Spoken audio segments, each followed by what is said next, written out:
Good morning, everybody. It is Friday, June 12th, and we had a really bad day in the stock market yesterday. And today, the stock market opened up huge and has faded about half of what it opened up. So we will see how things go the rest of the day. But there is some interesting things going on right now. I will throw out this piece of sell information right at the start. For those of you who own the iShares High Yield ETF, High Yield Corporate Bond ETF, HYG, I have been trimming it heavily early in the week, and I'm going to probably close out my position today. So you may want to do that as well. That is the highest risk of the three bond ETFs that we're buying. Basically has equity risk. And I just don't know that I want a lot of equity risk right now. So over the weekend, I am going to put out an additional list for income investors, which will be preferred bonds and things along that line, next to the alternative income list, which I'm going to expand as well. So I know that everybody's hungry for yield, and we are going to add a few things that I found, a few investment options that I found that aren't as high risk as some of the other things that people are doing. So with that, why don't we get started investing in the second half of 2020. I think a setback is inevitable for markets, but it will be an opportunity. So covering our general thesis is that this year will be a year of destruction, met by massive policy responses, and eventually an acceptance of economic reality. Next year we'll have lingering economic weakness with potential for the inflationary policies creating a period of stagflation. I actually think that we're on the cusp of that right now. And then by 2022, because we anticipate a vaccine or at least a better way of handling this, or at least better herd immunity by then, which would be unfortunate if we get it through death and injury. But by 2022, things are probably turning around because all this money creation and whatever stimulus comes in the first half of next year, which I expect to be massive, will lead to a rebound in 2022. Our Armageddon scenario is if the government just gives up on us and doesn't do anything. So, you know, that is the horrible situation, is if the government doesn't do anything and coronavirus is worse, then we do have a depression scenario. I don't think those things will happen, but a prudent investor has to be able to understand that those things could happen and be diligent about watching.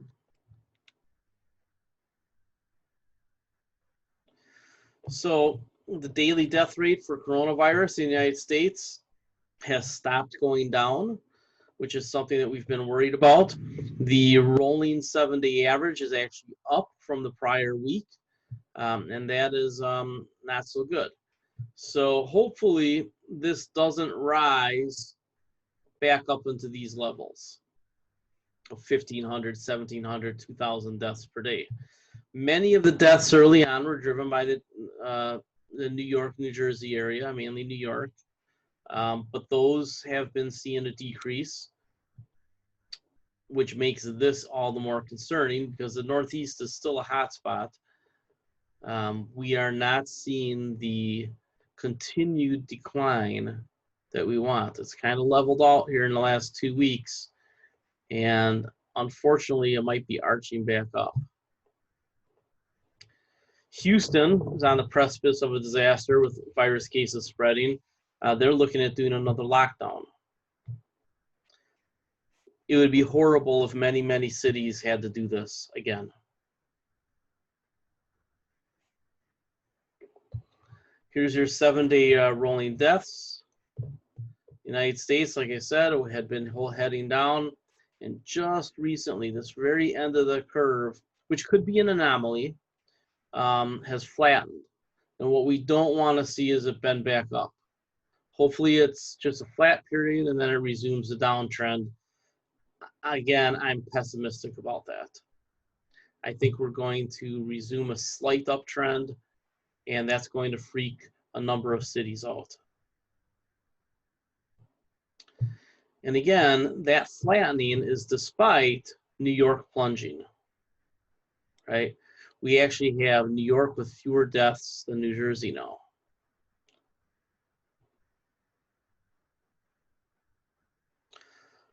So, and these are all current charts, and these pink sheets have been the Financial Times. Financial Times, this is all free. So sign up for an account with Financial Times, even if you don't pay for one, just get the free account by registering, and you can see some of these things. What we know is that excess deaths in the United States this year are about 100,000 more than the coronavirus cases reported. So, you know, we're looking at quite a few extra deaths this year, and that's around the world. It really is pretty significant. To compare it to the flu, it would be like if we had 3 or 4 flus stacked up on top of each other all at one time. 3 or 4 flu seasons stacked up on each other all at one time. So there's a lot of hope about vaccines. Hope is great, but a dose of reality is probably in order. While there are 125 vaccines in preclinicals, only 7, right, have made it to phase 1, 7 to phase 2, and only 1 in phase 3, which is Moderna. And again, I'm not particularly optimistic about the Moderna vaccine. I think that stock, by the way, has been bid up to the point that speculative or opportunistic investors who want to make small hedges and bet against Moderna at some point, keep an eye on your technical indicators, because I think you'll get that chance. I'm not sure if it'll be affordable. It might be too many people shorting it at some point. But I think that Moderna is due for a pretty big dive at some point this year. So what should an investor think about COVID-19? We've had this chart for a few weeks now. The reopening was early. We've made that decision, and now we're going to deal with the consequences one way or another. Hopefully, good things happen, but the numbers aren't holding up that well.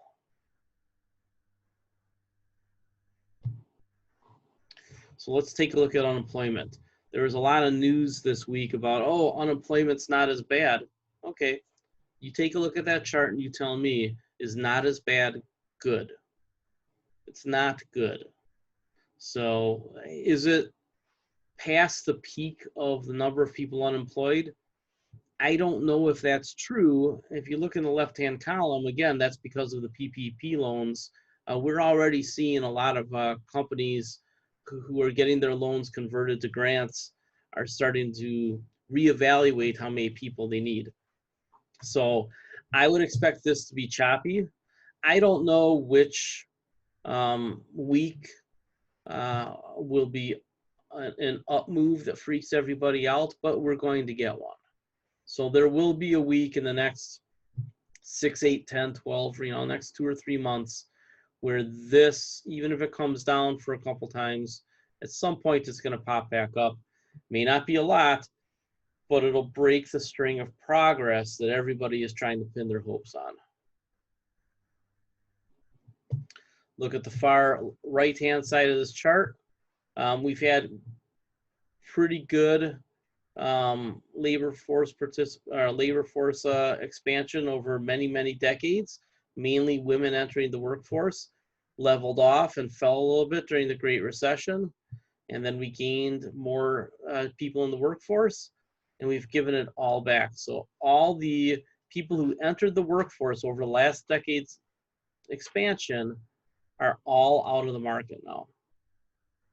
All of them. Completely wiped it out. Back to go after being in jail. And in fact, we're still in jail at the moment. ISM employment was flat for about 2 years, and now it's fallen off a cliff and is all the way at financial crisis levels. And because demand is low, that's not going to come back quickly. Weekly hours worked are off by more than we've ever seen. We've had a slight rebound in the last week. It's unlikely that this shoots back up into the 40-hour work week. You know, but again, if you take a look at this, it's not huge, right, intervals. So even if this gets back to 40, that probably isn't enough to push employment up quickly. We would need to see hourly people get back up into this overtime range, and that ends up being good for hiring, which we saw over that entire time frame. So we've got a little ways to go here. Probably, you know, this jitterbugs its way up over the next 2 years. I would expect a lot of hiring to start next summer, so about a year from now. And I don't think we'll be back to full employment until about 2023. So 5% unemployment by about 2023, but we'll probably be double digits this entire year and into the early part of next year before getting into single digits again next summer. And that is a lot more pessimistic than the Fed. The Fed said 9.3% by the end of the year. Bullshit. The only way that the unemployment rate can get to 9.3% is if this number stays low. Basically, people just not being counted anymore. So we have to treat this realistically as how do we get this 10 or 12 million people back into the labor force to begin with. And remember, that all impacts consumer spending and aggregate demand, and in turn, the jobs that creates. So at some point, we have to realize we've got to build a whole bunch of stuff. And really, the only project that could jumpstart the economy is a huge infrastructure project, which I think is coming, regardless of who wins the presidency. There's going to be a giant infrastructure package next year to get all sorts of construction and manufacturing back to work, and then that spreads out to the service sector of the economy, which has been decimated. I would just point out this chart of the Great Depression. It took a long time, and I don't know that it'll take this long, but we're looking at, I said about 3 years to be recovered. You know, here it took 7, but I would suspect that the chart that we see ends up mirroring this quite a bit. You know, I think a shorter duration, but it'll be close. It'll be a similar shape, get a little bit of pop, flattening, then a pop back up. Mohammed El-Arian called it a swoosh. A few other people have called it a W that we should expect for an economic and a stock market recovery. The stock market has clearly done the W, the middle of the W. The economy has ticked up just a tiny bit. So that's not really a W. But what I think makes sense to me is that swoosh where you kind of think of it as very slowly getting better and then taking off at some point. Kind of the check mark scenario even. But just don't expect things to happen quickly. It's going to take for sure a year just to stop the bleeding. Consumer sentiment has fallen off a cliff, and the question I would ask you is, if people aren't getting back to work quickly, how fast is this going to improve, and how fast is consumer spending going to improve?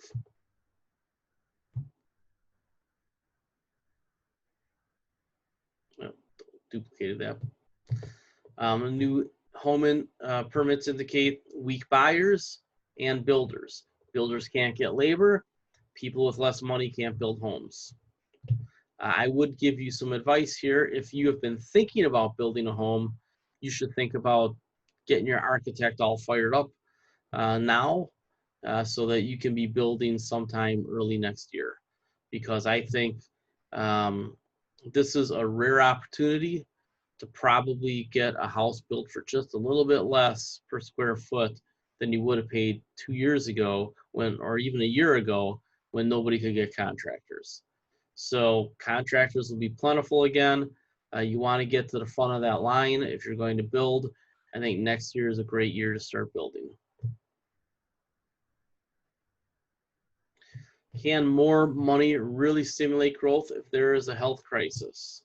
Well, this chart shows growth in assets at the Federal Reserve.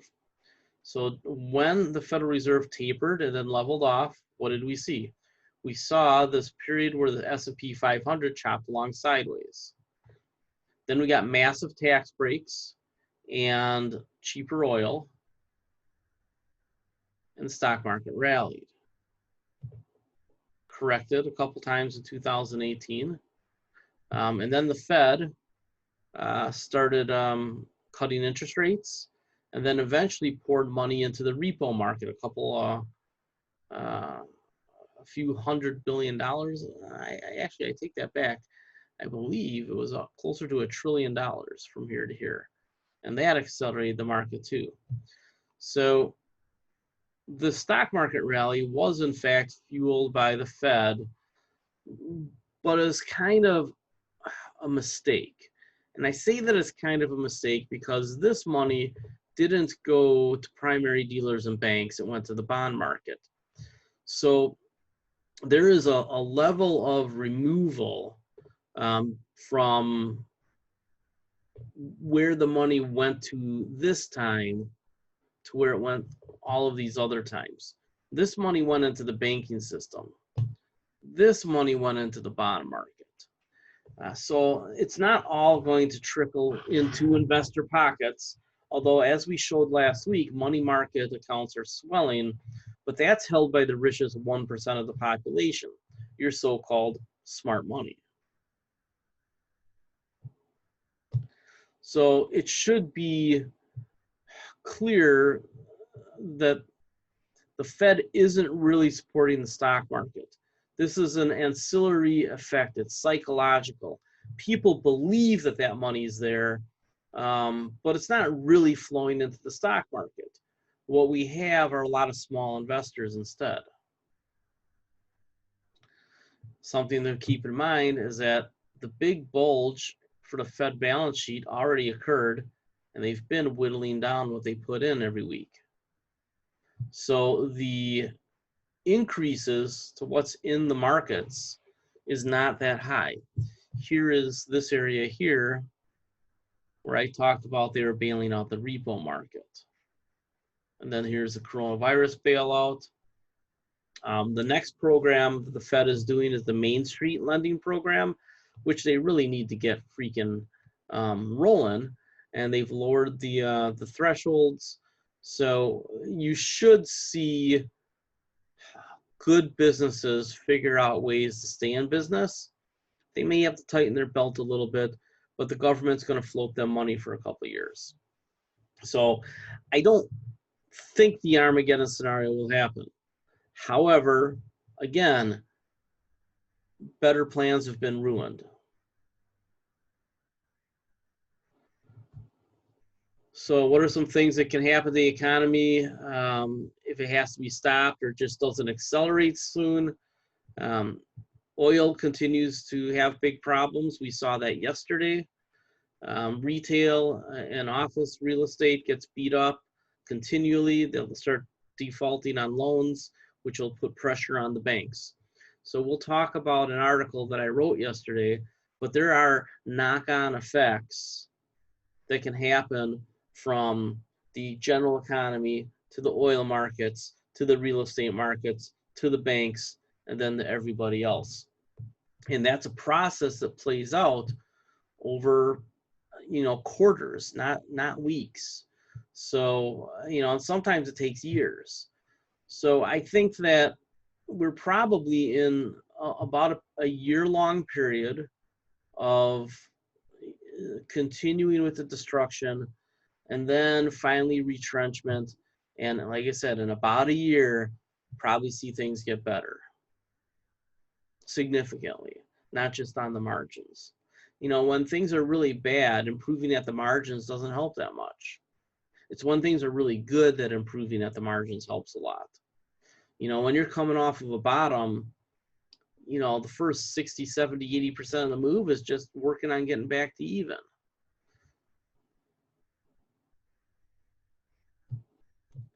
So the work from home economy is real. I have seen people in the comments saying that it's temporary and that middle managers will pull people back to the office. Well, not if the executives say no. Not if the risk management people say no. The work from home economy is real. It's going to be significant at least through next year. I have talked to people at least 30, 40 companies, and they've already told people you're working from home until the end of the year, and you're probably working from home at least, you know, some of the time next year. My anticipation is that in the very long run, you see people in you know, computer-based jobs and phone-based jobs working from home 2, 3, 4 days a week versus, you know, the one flex day that a lot of people got. It's going to be, you only have to come into the office once or twice a week in the future. And that is a monumental shift. I think that it was already coming during the 2020s. It's just that coronavirus made it happen much faster. Indicators are not great for the markets or the economy. We've already gone through some of the economic. Let's talk about that smart money and dumb money. Dumb money being the small money, smart money being the big money. That's the easy way to look at it. Smart money, right, rolled the rally up and is trickling out into this rally. They've been net sellers into the rally. Dumb money been buying all the way up. Okay, they won this time. Good for them. I hope they keep it. We bought gold, and we had a number of stocks hit our bottom fishing prices. I don't pound the table when that sort of thing happens because clearly things could have gotten worse. One of the things that you need to keep in mind is that when I give you a recommendation, if I give you a recommendation, I'm very, very strong on it. Otherwise, I just put out the data and the information for you to choose from. But our bottom fishing prices, which everybody a year and a half ago told me are way too high, we hit a whole bunch of them, right? So those were points where if you weren't completely paralyzed by fear, you could have bought. And I know some people bought Apple and other things like that. You know, Apple when it hit 220. You know, that's a stock you should be selling now, or at least taking your profits out of. I talked about that last week. I'll be shocked if we don't get news that Berkshire Hathaway didn't trim some of their Apple position. It's a highly liquid position for them to raise more cash on. This is the chart from last week. Equity put to call ratio, and I told you when it gets down to these levels, there's usually a snapback, right? And that's what we saw. We had 4 down days in a row and the snapback. And crazy, the Robinhood chasers suddenly, just look at that, just flip the switch in one day. And I got some alerts because I told you that, you know, that I was going to open a Robinhood account, and I did. The Robinhood crowd started changing direction very quickly. What we'll see though is that it's a blip. I mean, it looks huge here, but really it's a blip. So a big shift in sentiment in one day by the Robinhood crowd. Somebody asked me, what are stonks? Stonks are what the Reddit group and a lot of the Robinhood people call stocks. They don't respect the process, a lot of them. They don't respect what they're investing in. To them, it's just a trade. And what I can tell you is in 25 years, I know that 80 to 90% of traders aren't beating the market by enough to make it worth their time, right? There's that group, that 10 to 20% that probably would be just as well off in an index fund, but probably 2/3 of traders, according to the IRS, it's like 80% of traders book losses every year. And granted, a lot of that has to do with, booking your losses at the end of the year and holding your winners. But traders in general don't do that well. If you're not a top 10% trader, you shouldn't be wasting your time. You should get a different job. So the fear and greed indicator, which had been getting up towards extreme levels again, fell back. What will happen next week? What will happen the week after? Well, I have an idea about what's going to happen next week. There are still a record number of calls outstanding. And it seems to me that the stock market would hate to have to pay off on those. The stock market is a place where usually it looks for maximum pain at pressure points. Pressure points, a lot of times, are when options expire. So I would think that through next Friday, and maybe the Monday after if there's margin calls, you could see this market be pretty weak. That said, who knows? Apparently, the new theory is stonks only go up.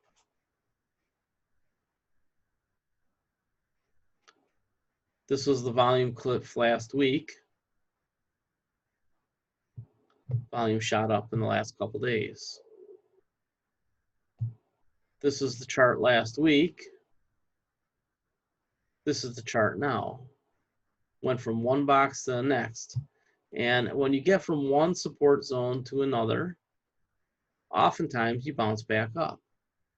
Well, it tried to do that this morning, and it appears to be failing. We'll see if it's resumed. Yeah, it's fading. It's continuing to fade.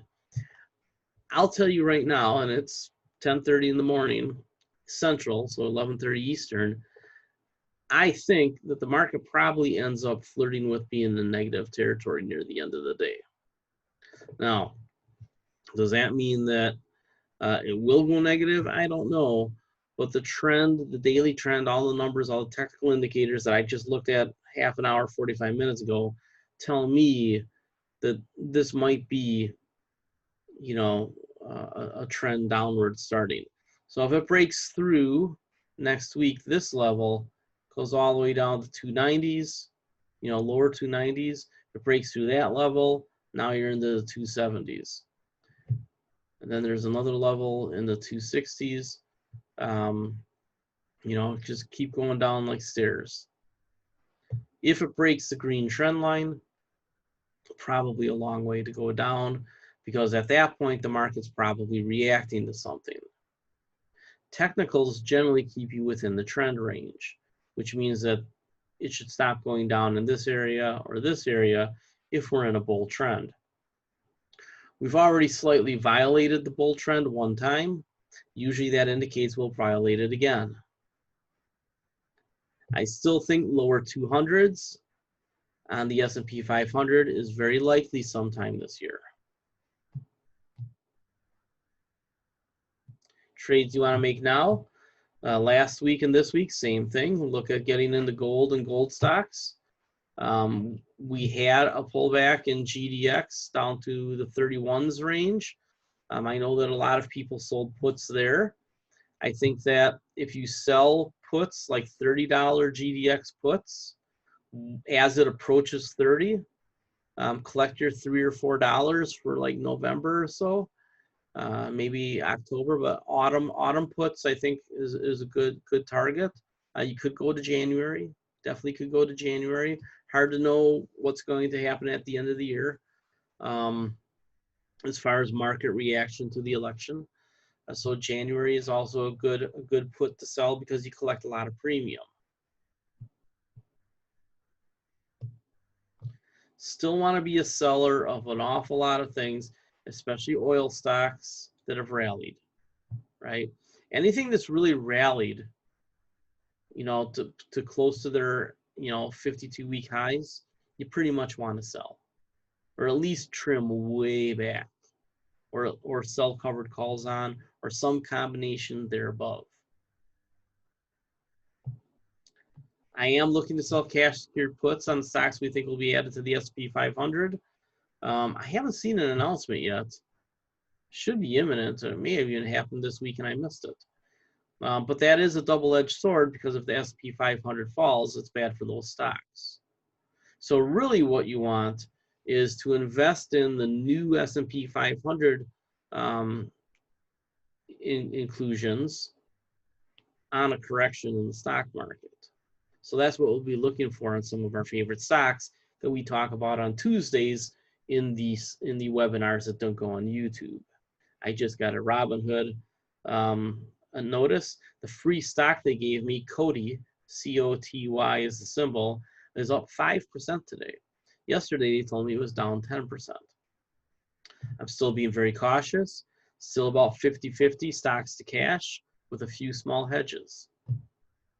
I'm likely to wait until a correction to get back to that 80 to 95% invested area. So we have the ETF chart. I'm going to update all those charts at the end of the day. You can have this report at the end of the day. I'll probably add 2 or more slides. I want to talk about the article that I wrote yesterday about cutting dividend stocks before they cut their dividends. And if you'll take a look, we are almost at 500 comments. And granted, probably 50 of them are mine because I respond to a lot of people. And I tease some of the knuckleheads, especially the people that I know are perpetual trolls, who I gradually mute so I don't even see what they're saying after a while. But I had a list of stocks in here that I think are at least 50%. And I didn't say 50% in here, and I should have. But these are all stocks that are at pretty big risk of seeing a dividend cut. Try to make that bigger for you. Simon Property, I think that the dividend cut is imminent. I think that they go back to their lows and then crash through it. I think that's a stock that can go down into the 20s or 30s. Bank of America, the whole banking group. See if I make that a little bit smaller so you can read my little note on the banks. Earlier, I mentioned how the run-on effects from the economy can lead to the banks feeling pressure. Well, consider that for us to have a recovery, the banks have to stay liquid and be lending. The Federal Reserve isn't going to want to shoulder the burden completely of just using the banks as a pass-through. The banks will have to chip in. It'll take the form of absorbing some of the risk, 10 and 20% pieces, 5, 10, 20% pieces of the risk have been pretty standard the last decade, but also cutting their dividends. So I'm not saying all of these banks will cut their dividends. What I'm saying is that it's 50% likely that they will. And if you take a look at their charts and you consider how low interest rates are likely to stay for the next several years, at least, I think there is a jump up at some point, probably coinciding with right after the next crisis that has to do with the retirement system at some point. Or we deal with the retirement crisis on the front end and actually do something smart preemptively to make it cheaper. But then at that point, we probably start to normalize. So the banks have years of low interest rates to look forward to, if not another decade. And that makes it hard for them to make money. So how do the banks maintain these high dividends? Well, they've already cut their buybacks. We've already seen that. And the buybacks were really what was pushing the stock prices up. So there just is a lack of buyers for these stocks to begin with if the dividends aren't high. I mean, the only group that's really in the bank stocks were the people who bought at the very bottom, and they've been selling the last 2 years. I've shown you those charts. And then people who are collecting the dividend. Well, if some of these companies start to cut dividends, what happens to that group of buyers? They start to sell. And then the funds that invest in dividend stocks. They have to sell by rule. So anything that is at risk of having their dividend cut is too much risk for me. Now, I have Royal Caribbean on here. I didn't even see that they cut a few weeks ago. They've been on my list since March. I've been telling you all year, right, since before coronavirus, that I thought around 100 companies would cut their dividends in the next few years, maybe 150. That all emanates from them having slow growth to no growth and high debt balance sheets. Eventually, they can't just keep extending their debt. It gets tighter on them, especially if the banks are tight. So all these things are interconnected. So, I would expect Morgan Stanley or Goldman Sachs to be on the right side of the trades this year. I don't know which one it'll be, but that means it's 50-50. I would say that it's 90% likely that one of them cuts their dividend. I don't know which one, but between the two, I think it's 90% likely we can expect at least one of them to cut their dividend. And from the group of Bank of America and Citigroup, and Wells Fargo should be on this list. I thought they had already cut, to be honest with you. They've been holding off. But Wells Fargo should be on this list. I think Wells Fargo, if apparently they haven't cut yet. I didn't bother to look it up. Somebody told me that was pretty adamant about it. So if somebody wants to look right now, go ahead. The banks, they're not as well capitalized as you think, number one. And number two, you gotta remember, the banks were pretty well capitalized going into the financial crisis, and they still all wiped out their debts. Why? Because capitalization isn't really what you have to consider. You have to consider the cash flow, the ability to generate cash flow. And if they have loans that go bad, that wipes out their cash flow. I think there's going to be some loans that go bad. So do they cut for sure? No. Do they cut probably? I think it's a coin flip. If you're a dividend investor, do you want to invest on a coin flip? I say this to poker players all the time, and I figure out really quickly who the good players and the bad players are. The bad players will take a coin flip to try to win. The good players want to be 4 or 5 to 1 to win. Sometimes you got to take 2.5 or 3 to 1 or 3.5 to 1, just because of the way the games go and the chip stacks go. But if you're an investor, why would you ever take a coin flip? Why? It's an asinine way to invest. So when you take a look at the comments on this, you can tell that there's all sorts of people who are fine taking a coin flip, and you can tell that they haven't done much research and they just rationalize their long position. Exxon, for example.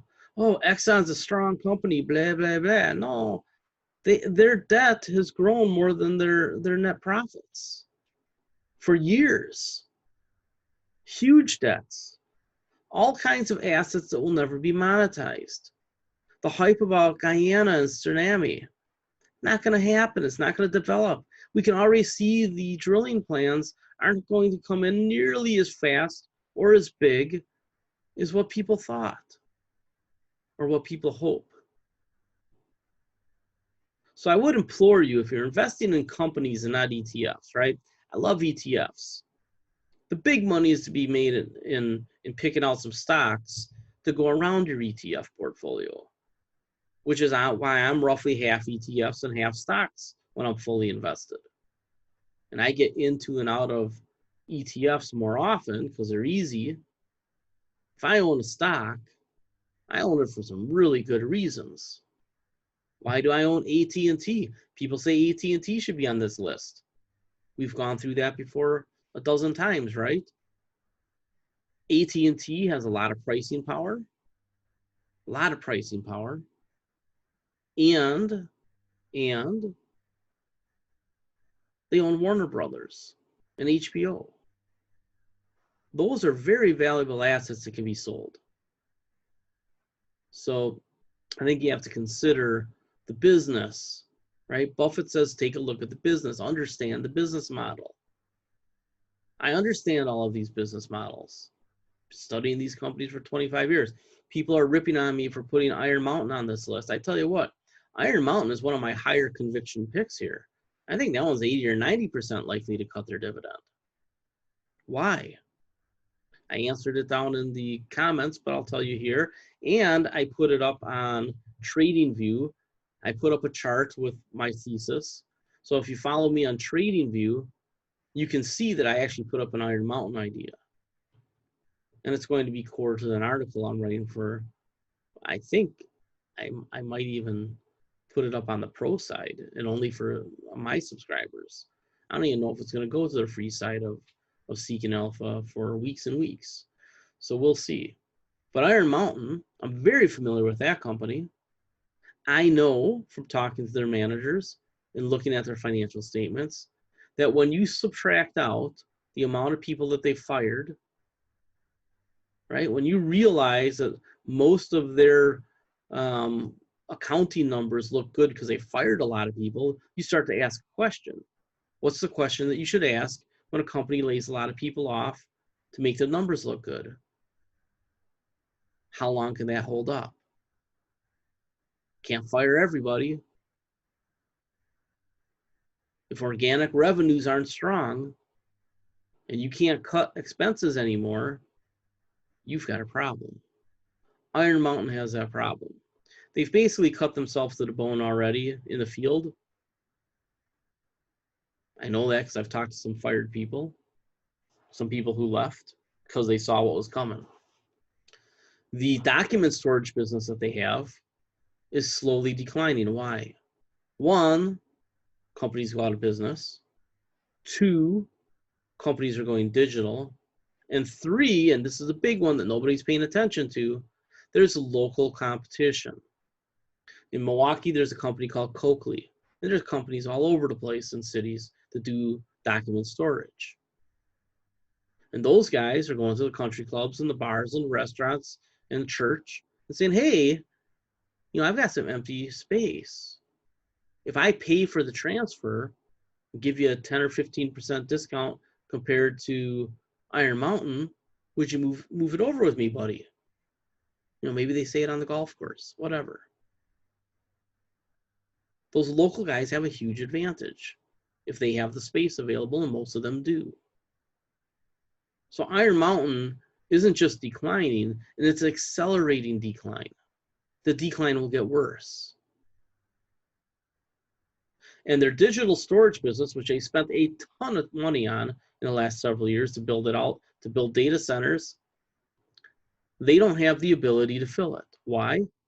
How are they going to get business that otherwise is going to go to Microsoft and IBM and Amazon and Google? First of all, they got a shit sales team. It's a shit sales team, right? It's a bunch of kids coming out of college being told to pound the pavement. If you ever sold life insurance, it's make your list and go call as many as you can and just hope that you get a couple. There's no marketing. There's no comparative advantage at all, right? I'm sure they're using somebody else's servers anyway. What they'll end up doing is accepting that they are declining business at some point. They'll cut their dividend in half. They'll sell the data centers. Maybe they'll make a little money on it, but I doubt it. But they'll reduce their debt. And it's just another one of those businesses that's going to shrink over time. It's going to have George Costanza-like shrinkage. And the big hit to the share price hasn't happened yet. It will for sure go back to its lows. And the chart that I have on TradingView looks to me like it's going to get to around 15 for sure, probably in the next year.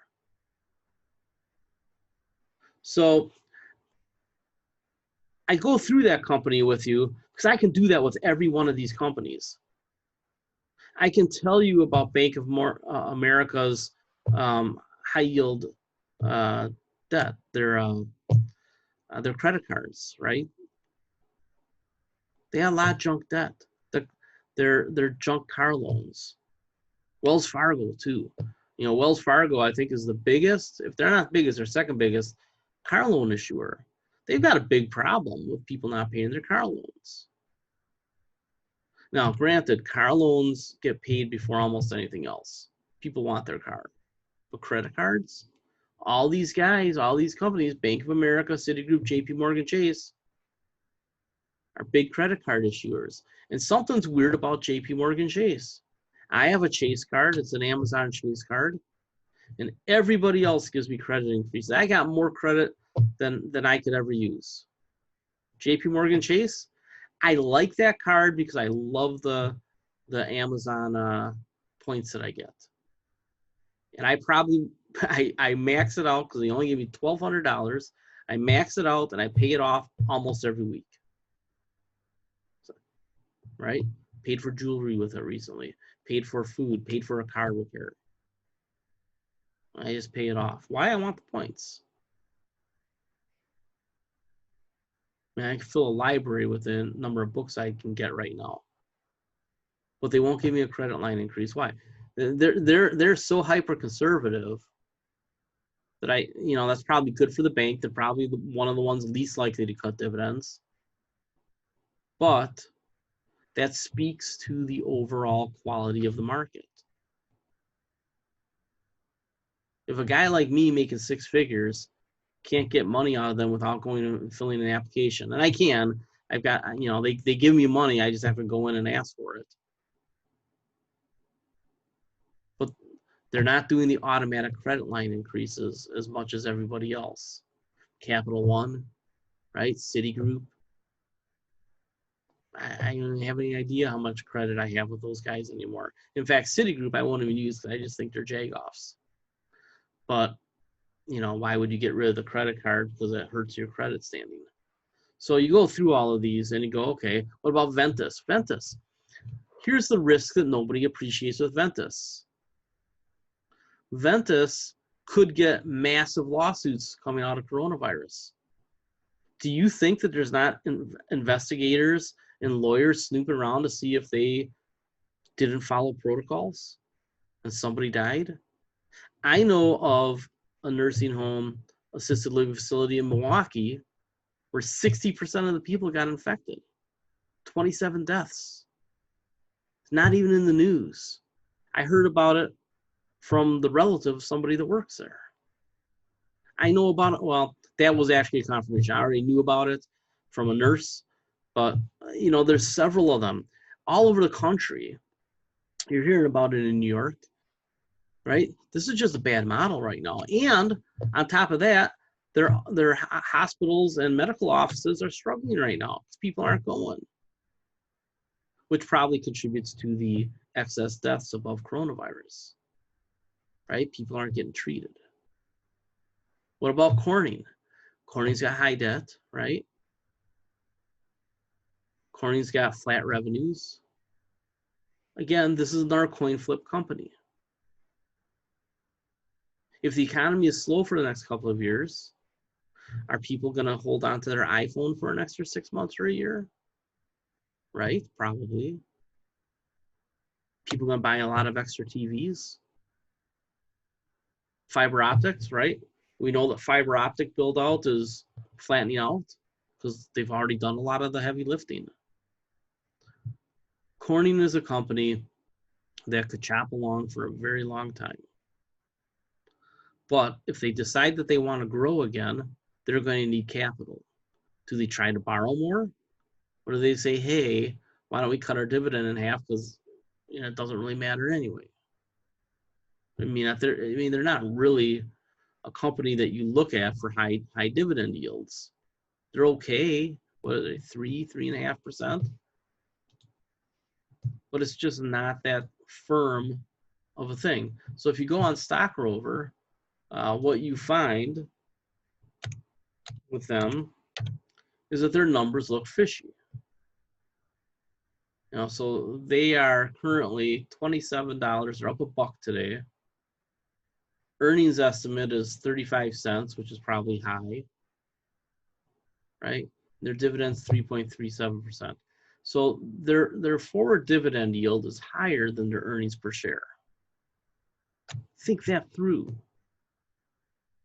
And their earnings probably aren't going to get up that high for 2 or 3 years. Do they just keep accumulating debt? So you need to take a look at these payout ratios that all these companies have, generally pretty high, versus their earnings and their expected earnings over the next year or two. Will they decide to just take on debt? Sure, maybe some of them will. But is that exciting to you as an investor? A lot of people need to get over the whole, well, this is what they did in the past. Okay, if you want to look back to 2008. Look back to that, because what's going on economically is that bad. Pretty simple. There's your model. Your model isn't the last few years. Look further back. Look back to 2008. And then that will keep you safe. So again, I didn't go into this article saying these companies will all have their dividend cut. I said they're at risk of having their dividend cut. And I put all of them at 50-50 or more. You know, Iron Mountain, 80-90%. Simon Property, 80-90%. The banks, all 50-50. VF, I don't know, 75%. Corning, 50-50. Royal Caribbean, didn't even know. So that one's 100%. I'd say 75% there, 80-90% here. 80-90%, probably 75% here. So if you just tier them out, the ones that are most likely to cut their dividend next year, Iron Mountain, Exxon, Royal Caribbean, because they already did it, and Simon. Then all the other ones are something, a coin flip, or maybe a little bit more than a coin flip. So I'm going to leave it there for the recording, and just let people know that if you are interested in margin of safety investing, to try me on for size, this service over at Margin of Safety has everything that Fundamental Trends has except swing trading, right? No swing trading at Margin of Safety. I'll give you a couple hedges on indexes. But for $199, all you got to do is contact me through the message system over at Seeking Alpha. Just go to my profile and send me a message, Freedom in the title, and you'll get your first year for $199. At that point, you can decide in a year, do you want to pay $499? If I can't earn that, then fine, then move on. But I think that we've earned it 10 times over so far this year. If you are a swing trader, if you like swing trading, if that's your thing, go over to Fundamental Trends and the rare service, right? The rare service is only $499 a year. But wait, there's more. If you sign up for sustainable growth investing for $149 your first year, I'll actually let you try the rare on for a year. Your renewal again would be $499. So if you wanted to keep rare, if you don't want to swing trade after a year and you just want the stock picks, $299. So if you want to try swing trading, like I said, come over here for $149. I upgrade you for a year. You can try on the swing trading. If it's for you, it's for you. If it's not, it's not. If you know that you're not going to swing trade, basically the retirement income options and margin of safety investing are the same thing, right? All the same content. I'm only give you that one for $249 because Seeking Alpha does a lot of good things for me, and it would be fair for them to have the slightly better deal. So if you know you're not going to swing trade, try margin of safety investing. It should be $1,000 service, to be honest with you. Everything that I'm doing should be more expensive compared to the other investment letters, right? Avi here, our service is better than Avi's, and Avi makes $1,000 on his, right? He's just a technical trader using Elliott waves and Fibonacci's. I use that stuff too. And then we throw in way better fundamental and macro. And again, I just gotta say, David Zanoni and I don't see eye to eye on everything, but the guy's good at picking out stocks. And Dividend Sleuth, I mean, you can't find a better retiree dividend investor. So again, love to have you on board. I'm going to take some questions and answers here, but let me shut down the recording. Have a great weekend. Enjoy some good weather. Wisconsin weirdly had the remnants of that tropical storm over the last couple days. So it's wet here, but starting to feel like summer.